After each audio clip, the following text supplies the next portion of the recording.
Once upon a time, in a quiet town on the edge of New York, there lived a young boy named Kian. He was crazy about cricket.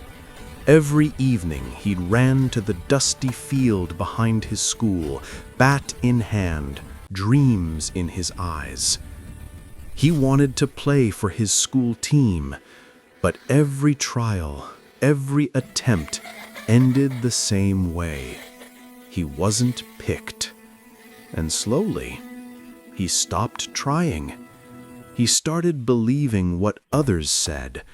Maybe it's just not your time yet. Maybe you're not made for it. So he waited. And in that waiting, his fire dimmed. One Sunday, as Kian walked through the town fair, he saw something strange. A giant elephant tied to a small wooden stake, just a thin rope around its leg. He stared confused.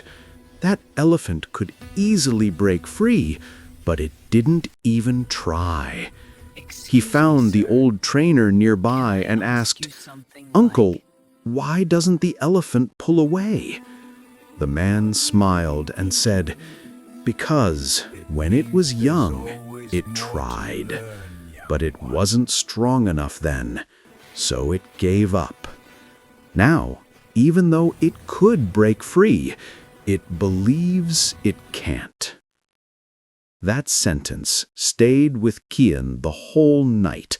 It looped in his mind. It believes it can't.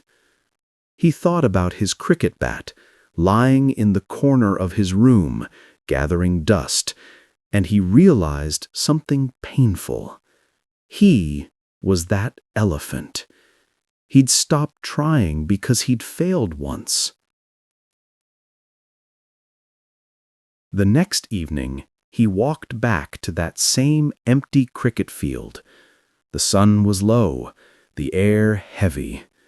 He picked up his bat and whispered to himself, "If I don't even try, how will I ever know?" The sound of that first ball hitting his bat echoed through the silence. That was his first pull at the rope. Days turned into weeks.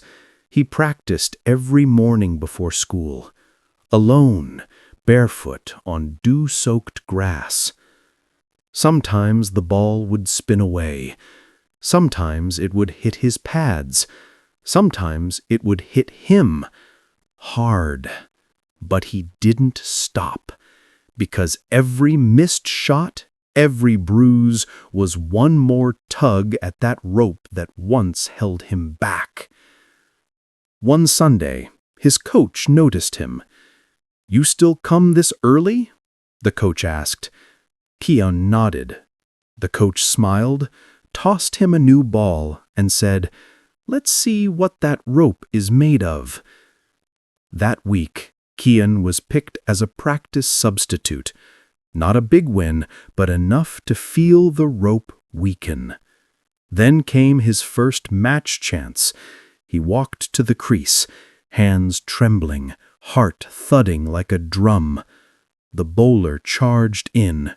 First ball, a bouncer, straight to his shoulder. He fell. The crowd went silent. And in that silence, he remembered the elephant. Still standing, still tied. He got up, dusted his jersey, and whispered, "Not me, not anymore." The next ball, he pulled, clean, solid, over mid-wicket. 6 runs. The crowd erupted. That single shot wasn't just a boundary, it was a rope breaking. Months later, his school held district selections. Kian didn't wait this time. He trained harder than ever. He missed parties. He skipped games. He focused. And when the list was announced, his name was on top. He stood there, letter in hand, his coach beside him smiling. Kian had made it to the district cricket team, his first real step toward his dream. That night, he walked past the fairground again. The circus was gone now. Only marks of tents and stakes remained in the dust. He smiled to himself and whispered, "You were never too small. You just stopped trying." So, what's your rope? Is it fear? Is it doubt? Is it the voice that says, maybe it's not your time yet? Because here's the truth. Your time doesn't arrive. You earn it by trying again, by showing up, by pulling one more time. If this story finds you on the edge of giving up, remember Kian. Remember the elephant. And don't wait for your time. Make it. Because the rope holding you back isn't real. Comment below. What rope are you breaking this year?